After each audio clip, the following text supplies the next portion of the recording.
Selamat pagi, siang, sore, maupun malam. Perkenalkan saya Dika Pradamaeswara, selaku mahasiswa kedokteran FKUI tahun 2024. Dan pada hari ini izinkan saya untuk melakukan ulasan ataupun review terhadap film dengan judul The Burden tahun 2023. Jadi film ini menggambarkan tentang sebuah keluarga yang tinggal di Yaman, di mana pada saat itu Yaman sedang mengalami perang saudara. Sehingga warga-warga negara yang tinggal di Yaman termasuk keluarga tersebut sedang mengalami kesulitan dalam bertahan hidup. Dan di keluarga ini ada 3 anak dan juga sepasang suami istri, di mana saya akan fokus terutama pada istrinya, yaitu Isra'ah, dan suami yang bernama Ahmad. Jadi Isra'ah ini merupakan seorang wanita muslim yang sedang mengandung, di mana menurut saya kondisi mengandung tersebut merupakan sebuah tantangan bagi Isra'ah. Mengapa? Karena pada saat itu juga Isra'ah sedang kesulitan secara ekonomis dalam menafkahi keluarganya yang sudah banyak tersebut jumlahnya. Jadinya dengan menambah sebuah anggota keluarga lagi, itu akan menyulitkan diri mereka, dan hal tersebut merupakan tantangan bagi Isra'ah dan Ahmad juga, dan keluarganya. Dan menurut saya mereka berhasil menghadapi tantangan tersebut dengan cara yang menurut pendirian saya tidak etis, yaitu dengan menggugurkan bayinya. Di mana mereka mendapatkan pertolongan menggugurkan bayinya ini dari seorang teman dekatnya Isra'ah, yaitu Dr. Muna. Karena Dr. Muna ini pada awalnya dia itu kekeh untuk tidak melakukan tindakan pengguguran terhadap bayinya si Isra'ah. Namun pada akhirnya juga dengan bujukan Ahmad dan juga Isra'ah, akhirnya si Dr. Muna terinfluensi untuk melakukan tindakan pengguguran.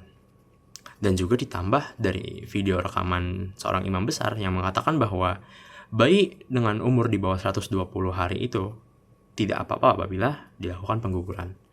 Jadinya terinfluensi Dr. Muna sehingga melakukan tindakan pengguguran. Dan apabila mereka tidak mendapatkan pertolongan yang diberikan oleh Dr. Muna tersebut, menurut saya sepasang suami istri ini akan terus kekeh. Dimana pada film juga mereka terus kekeh mencari pertolongan secara diam-diam dari sekretarisnya Dr. Muna, yaitu bernama Hind. Hind ini membantu mereka dengan cara melakukan tindakan secara diam-diam tanpa sepengetahuan Dr. Muna, yaitu mereka datang ke rumahnya dan ingin melakukan tindakan pengguguran. Namun pada akhirnya Dr. Muna tahu akan tindakan tersebut sehingga membatalkan prosedur yang ingin dilakukan oleh Hind terhadap Isra'ah gitu. Dan apabila saya berada di posisi Isra'ah, saya mungkin akan membiarkan bayi saya tetap hidup. Dan saya tetap kekeh tidak ingin melakukan tindakan pengguguran, walaupun dipengaruhi ataupun disuruh oleh si Ahmad selaku suami saya.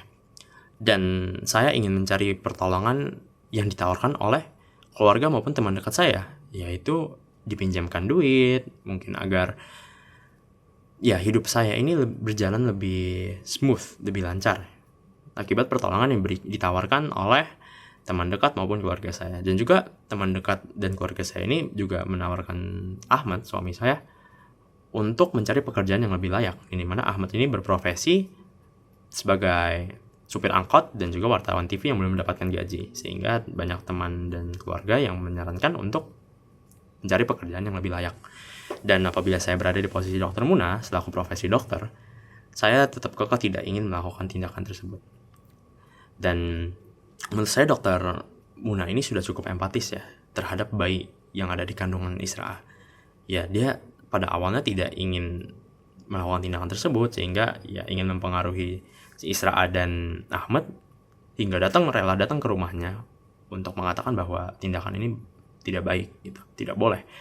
Dan itu merupakan tindakan yang empatis dari Dr. Muna menurut saya.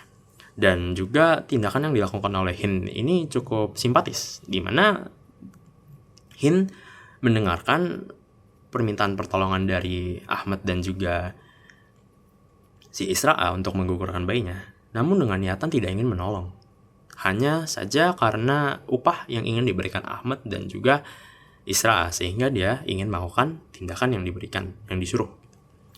Dan juga dari sisi neuroscience empati, menurut saya Ahmad ini sudah sesuai dengan apa yang saya ketahui, di mana Ahmad mengalami distress yang berlebihan, sehingga empati yang Ahmad berikan terhadap istrinya sendiri, yaitu Isra, berkurang. Karena pada suatu cuplikan film, si Ahmad mengalami distress berlebihan sehingga berantem dengan Isra dan juga sempat memukulnya.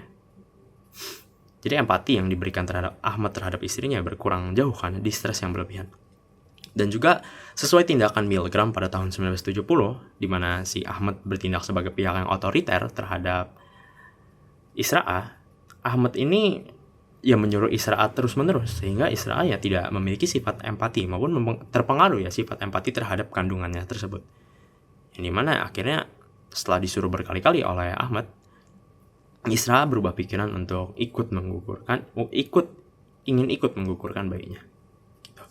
Dan juga setelah berefleksi dan menonton film ini, saya merasa empati yang saya miliki cukup setara dengan Dr. Muna ya, dimana saya ingin kekeh untuk agar bayinya ini tetap hidup dan tidak dilakukan tindakan pengguguran. Namun ya mungkin saya masih dapat terpengaruh dan juga dengan pertimbangan bahwa keluarga ini juga memiliki situasi ekonomi yang sulit, saya mungkin akan berubah pikiran. Dan oleh karena itu, saya ingin meningkatkan sifat empati saya dengan cara ingin memahami diri saya terlebih dahulu, agar memudahkan saya memahami diri orang lain.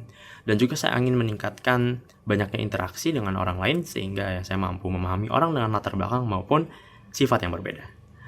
Ada quotes juga menarik dari salah satu dokter di film itu, Dr. Nivin, di mana 1 hari maupun 9 bulan, mereka sama-sama karunia dari Tuhan.